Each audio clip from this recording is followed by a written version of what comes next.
Welcome back to my channel new blog. আজ আমরা যাচ্ছি খড়গপুর বই মেলা। খুব ঐতিহাসিক বই মেলা, আপনারাও শুনেছেন এই বই মেলার নাম। তো দেখুন আমরা বই মেলা বেরিয়ে গেছি বাড়ি থেকে, এখন অটো ধরতে যাচ্ছি। অটো বা টোটো যেটাই পাই না কেন সেটাতে আমরা উঠবো, যেতে হবে আমাদের বই মেলা গীতাঞ্জলি হল, ওখানে যাচ্ছি।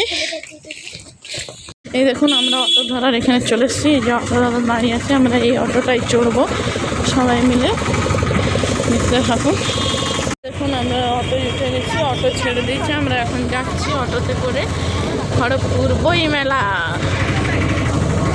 দেখুন আমরা অটো থেকে নেমে গেছি, খড়গপুর বই মেলায় চলে এসেছি। এটা বই মেলার গেট।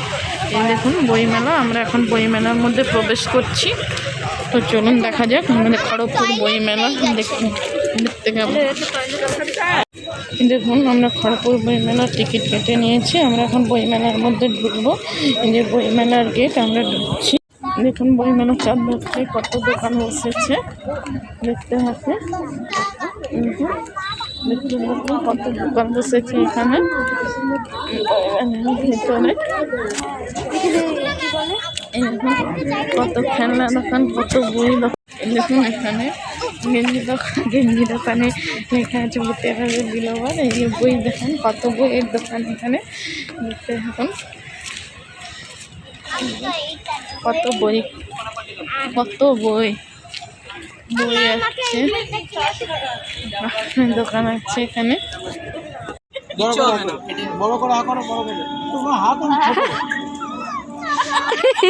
না হাসছে কেন, মাথাটা উঁচু করো, করলে হাসবে না, হাসবে।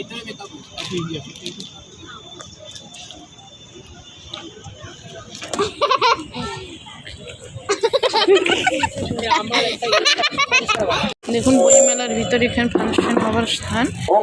তুমি যেখানে থাকো এসে চাবিটা অফিসে জমা দিয়ে যাও। বই মেলার ভিতরে ফাংশন প্রোগ্রাম হবে এখানে, আর কত খাবারের দোকান বসেছে। আমি একটু আগে ফায়ার প্যান খেলাম, খেতে খুব ভয় লাগছিল, কিন্তু মুখে ঢোকার পরে আগুন তো বন্ধ হয়ে গেছে। এই দেখুন হলটা গীতাঞ্জলি হল, গীতাঞ্জলি কমিউনিটি হল। এই যে দেখতে থাকুন, এই যে আলো দিয়ে চুনি বাল্ব দিয়ে বানানো আছে, চুনি বাল্ব টাঙানো আছে, দেখতে কি দারুণ লাগছে এটা।